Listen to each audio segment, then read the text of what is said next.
네, 안녕하십니까. 2024년 7월 2일 화요일 아침이 밝아오고 있습니다.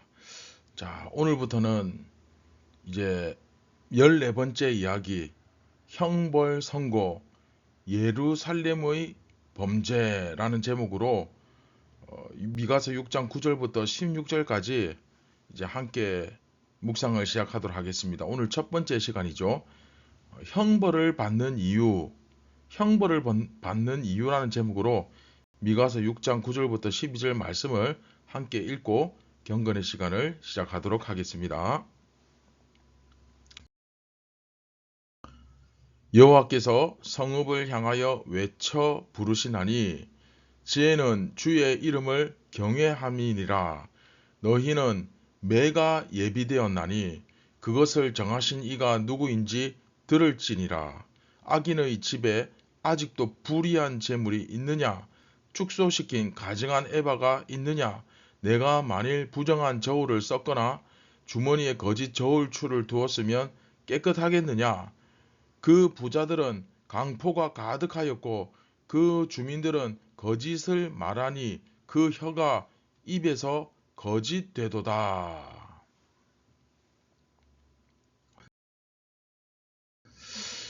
네, 미가서 3부가 6장, 7장이죠. 마지막.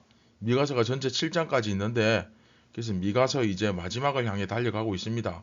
그리고 이제 6장도 거의 끝나가고 있죠. 그렇죠?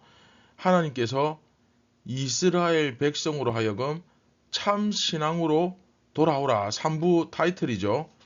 3부 제목. 그래서 이제 참 신앙으로 돌아오라. 그렇게 부르시는 부분인데, 앞부분에서는 똑같이 재앙을 선포하죠. 재앙을 선포하고 난 다음에 이제 회복을 선포하죠.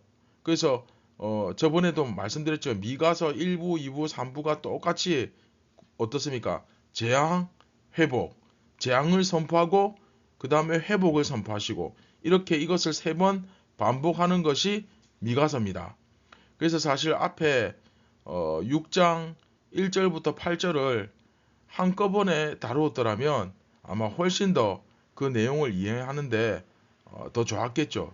여하튼 앞에서 우리는 하나님과 이스라엘 사이에 재판이 일어나는 것을 살펴보았습니다. 그렇죠? 하나님께서 원하시는 것은 너희들이 공의를 행하고 사람들을 사랑하고 하나님과 동행하는 것인데, 그렇죠?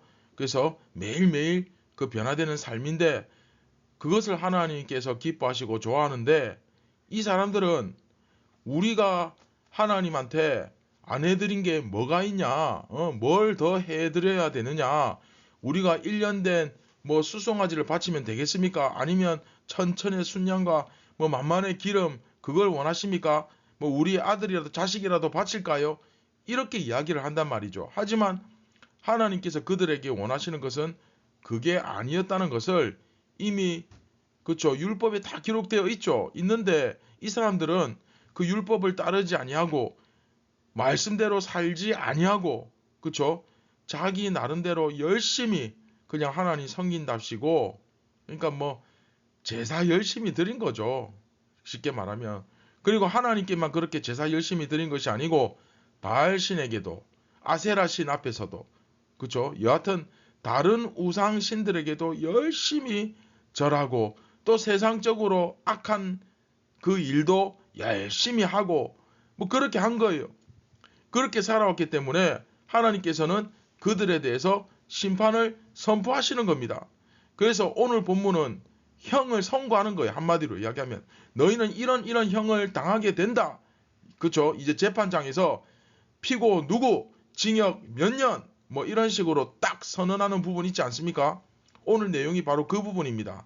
다시 말하면 하나님은 이스라엘과 유다에게 언약을 지키시고 모든 것을 다 베푸셨음에도 불구하고 이스라엘은 내가 뭐 얼마나 더 하나님께 바쳐야 되느냐 뭐 이런 식으로 말하며 종교적인 행위를 열심히 했으니 뭐 된 거 아니냐 라는 식의 태도를 보였죠. 이렇게 하나님의 뜻을 알지 못하고 똑바로 알지 못하고 언약을 어기는 자에게 남은 것은 결국 형벌밖에 없습니다. 이해되시죠? 자, 그래서 오늘 본문 말씀 9절 보시면 여호와께서 성읍을 향하여 외쳐 부르신다 라고 하시잖아요. 외쳐 부르신다 라는 표현을 쓰는데 이 외쳐 부른다가 히브리어로 콜입니다. 콜. 영어하고 비슷하죠. 그냥 누구 아무개 하고 이렇게 부르신다는 의미입니다. 이스라엘, 뭐 유다, 예루살렘, 사마리아 뭐 이런 식으로 부르신다는 거죠. 특히 성읍을 향하여. 그러니까 예루살렘을 말하는 거겠죠. 예루살렘 너 이렇게 딱 부르신 다음에 지혜는 주의 이름을 경외함이니라 라는 말을 미가 선지자가 집어넣습니다.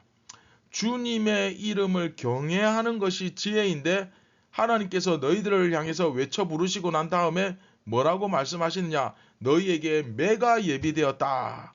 네, 매를 맞는다는 거죠. 잘못했으니까. 어떻게 보면 이제 태형을 옛날에 우리 곤장 맞듯이 태형을 당한다는 얘기인데 그 매가 어떤 것이겠습니까? 뭐 궁극적으로는 아수르와 바벨론에 의해서 쫄딱 멸망을 당하는 그런 얘기겠죠.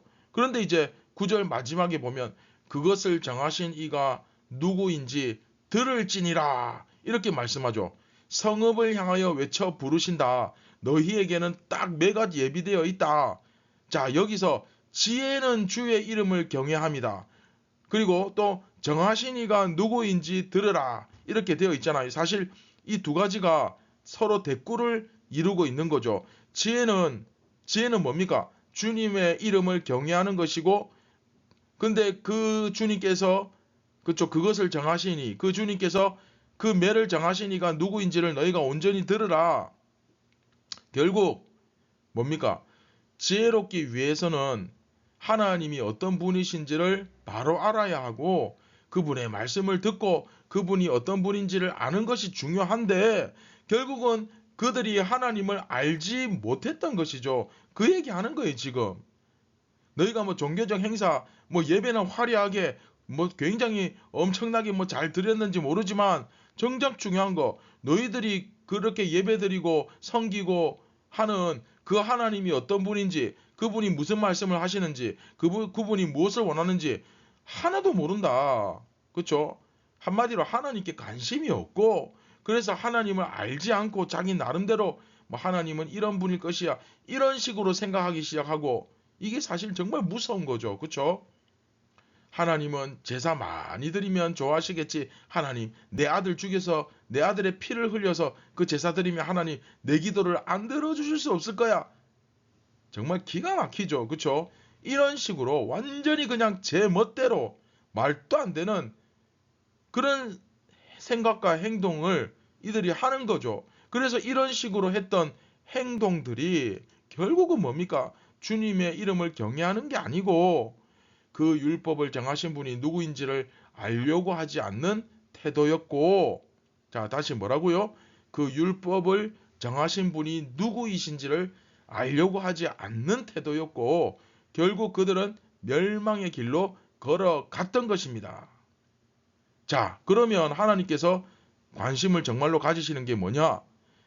제사 열심히 드리는 것이 하나님 관심 가지는 게 아니죠. 그렇죠? 자, 여러분 10절 보십시오. 악인의 집에 아직도 불의한 재물이 있느냐? 불의한 재물 무슨 소리겠습니까? 네, 가난한 사람들 착취하는 거죠. 율법에 의하면 가난한 자들을 위해서 어떻게 해야 하느냐? 땅이 뭐 이만큼 있으면 그렇죠? 그 땅의 가장자리까지 전부 다 추수를 하면 안 됩니다. 추수를 하다가 좀 어느 일정 부분 남겨둬야 돼요. 가난한 사람들을 위해서. 또 추수를 하다가 실수로 어떻게 이삭을 떨어뜨렸다 그거 주우면 안 됩니다. 그리고 이 가난한 사람들이 걸어가다가 다른 사람들의 농작물이 이렇게 익은 것을 보면 예를 들어서 포도가 이렇게 다 익었다. 그러면 따먹어도 됩니다. 그것을 막 담아서 가져가는 건 안 됩니다. 하지만 그 자리에서 이렇게 조금 따먹는 것은 상관이 없어요. 즉 바구니를 채우는 것은 안 되지만 자기 배를 채우는 것은 문제가 없다라는 그 말입니다. 이게 하나님의 법도고 하나님의 그 율법의 정신이거든요. 어차피 갈고리로 박박 긁어서 가져가면 거기서 좀 떨어지고 다 못 긁은 그거 안 챙겨가도 배 터지게 먹고 삽니다. 그러니까 나는 충분하니까 그 하나님 다 주신 복이잖아요. 그 가난한 자들을 위해서 남겨두는 거 이게 율법의 정신이에요. 하나님의 법도거든요. 근데 그게 아니라 막 불의한 재물을 쌓습니다. 막 박박 끌어갑니다. 떨어진 거 한 톨까지 안 남기고 싹싹 끌어갑니다. 그리고 심지어 가난한 사람들 있는 거 그 조금 있는 것마저 다 빼앗아 갑니다. 그거 수탈하고 그들의 노동력을 착취한다거나 또 그러한 악한 재물들이 그들에게 있느냐? 축소시킨 가증한 에바가 있느냐? 이게 또 무슨 소리입니까? 에바가 쉽게 말하면 되죠. 한 대, 두 대. 그 우리 쌀 한 대, 쌀 두 대. 그 양을 측정하는 양 단위죠. 돼. 그 에바입니다. 그러면 한 에바 하면 당연히 어느 정도 이렇게 크기가 있죠. 쌀도 한 대 푹 퍼면 이 양이 나오잖아요. 그런데 그 되를 양을 축소시킨 거죠. 겉으로 보기에는 똑같이 한 대처럼 보이는데 안에 들여다보면 훨씬 더 적게 들어가는. 왜 우리 그 과자 흔히 이제 과자 봉지 과자 사면 막 빵빵하잖아요. 근데 그 비닐을 딱 뜯어서 안에 보면 질소만 어떻습니까? 질소만 가득하고 과자는 요만큼 들었잖아요. 진짜 쥐꼬리만큼, 쥐 눈물만큼. 쥐 눈물은 좀 거짓말인 것 같고 하여튼 요 주먹만큼 그쵸? 조금 들었잖아요. 무슨 간식도 아니고 뭐 그런 비슷한 그런 식으로 속여 먹는 거예요. 또 11절에 부정한 저울 그쵸? 주머니에 거짓 저울추를 두었으면 깨끗하겠느냐?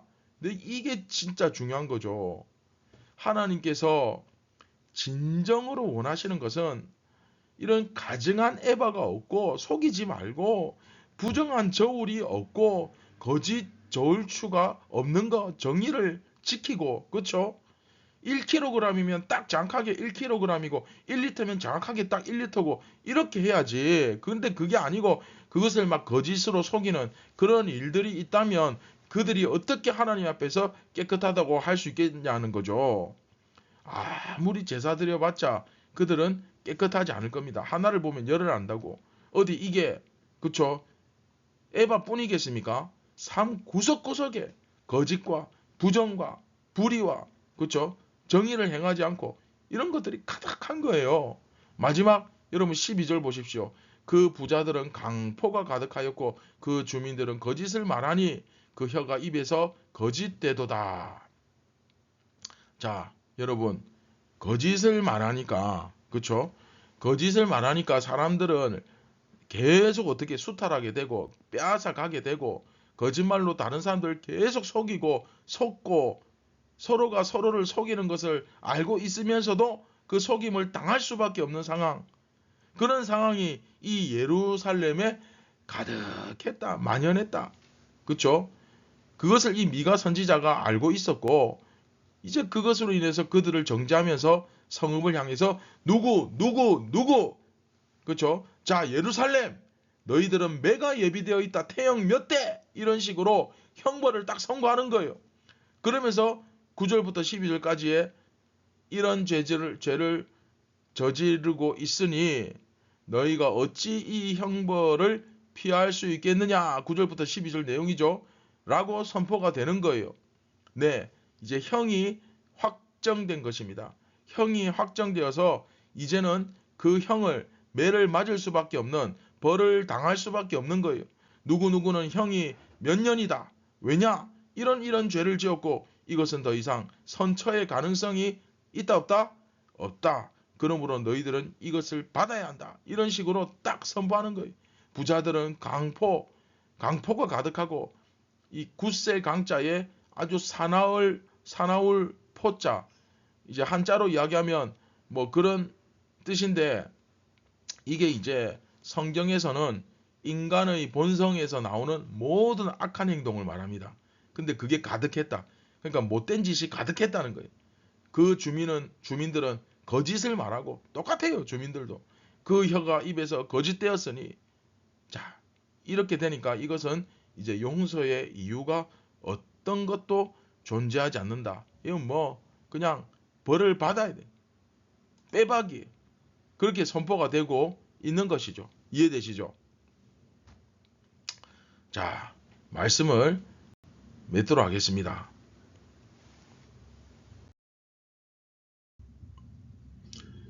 여러분, 이렇게 매를 맞는 결국 이유가 뭡니까?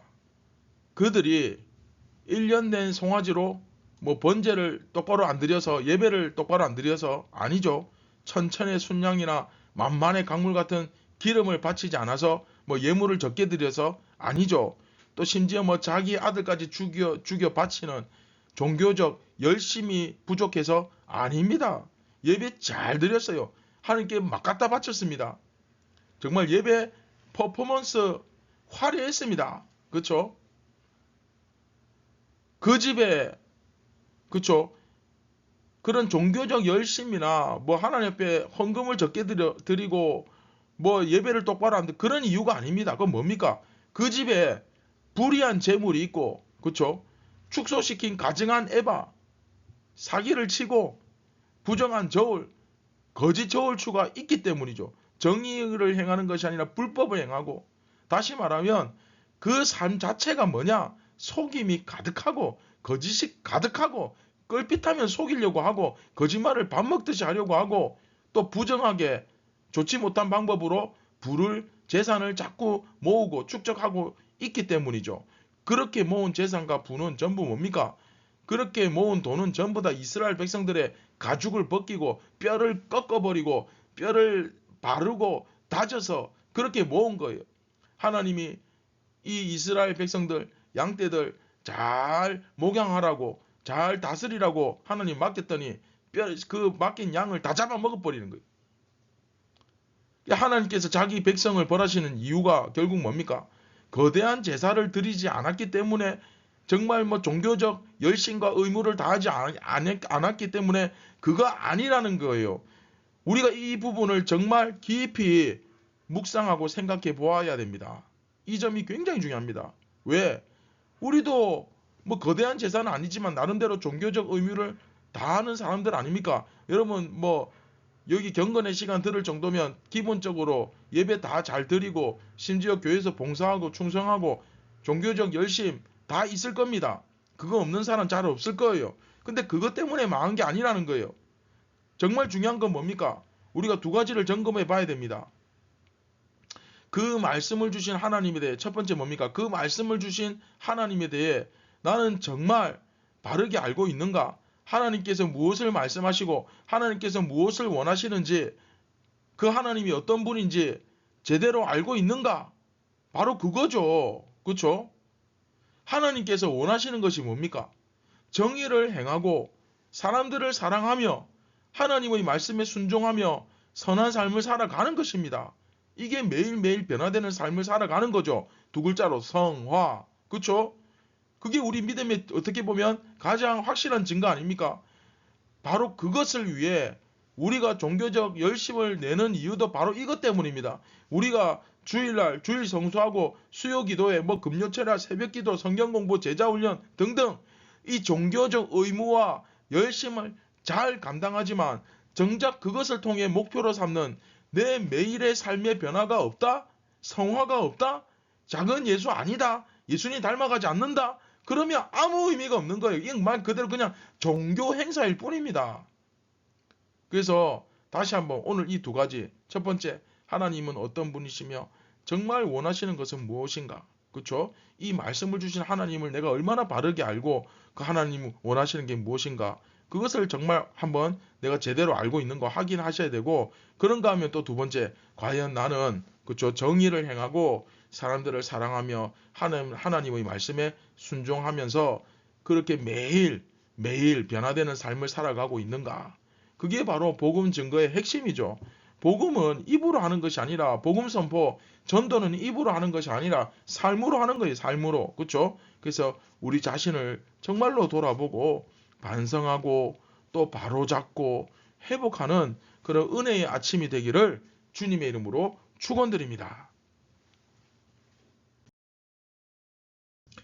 다 함께 말씀을 기억하시면서 우리 같이 기도하겠습니다. 참 좋으신 예수님, 오늘도 이 시간 나를 말씀 앞에 쳐서 복종시킬 수 있도록, 너무나도 악하고 교만한 나 자신, 틈만 나면 이 교만이 고개를 쳐들고 죄악이 뿌리를 내리는 나 자신을, 이 잡초 같은 내 모습을 주님 오늘도 재단하여 주시고 정결하게 하여 주시고 정신을 차리게 하여 주시옵소서. 그래서 한순간도 주님 오실 때까지 방심하지 않고 늘 성실하게 깨어서 그 주님의 뜻이 무엇인지를 깊이 생각하고 나 자신을 온전히 말씀으로 바르게 재단하고 바라보며 정말 주님의 뜻에 맞는 그런 삶을 살아갈 수 있도록 예수님 기뻐하시는 삶을 살아냄으로써 주님께 영광을 올려드릴 수 있도록 주여 부족한 저희들 연약하고 죄인된 우리를 이끌어 주시고 인도하여 주옵소서. 용기를 주시옵소서. 성령의 충만한 은혜를 허락하여 주시옵소서. 오늘도 하나님의 나라가 확장되기를 간절히 소원합니다. 우리를 구원하신 예수님의 이름으로 기도드립니다. 아멘. 오늘도 내 욕망과 내 욕심을 위하여 살아가는 것이 아니라 하나님의 영광을 위하여 하나님께서 우리에게 주신 그 비전을 가슴에 품고 그 성경적 가치관과 목적을 온전히 이루어 가시는 귀한 하루가 되기를 바랍니다. 감사합니다.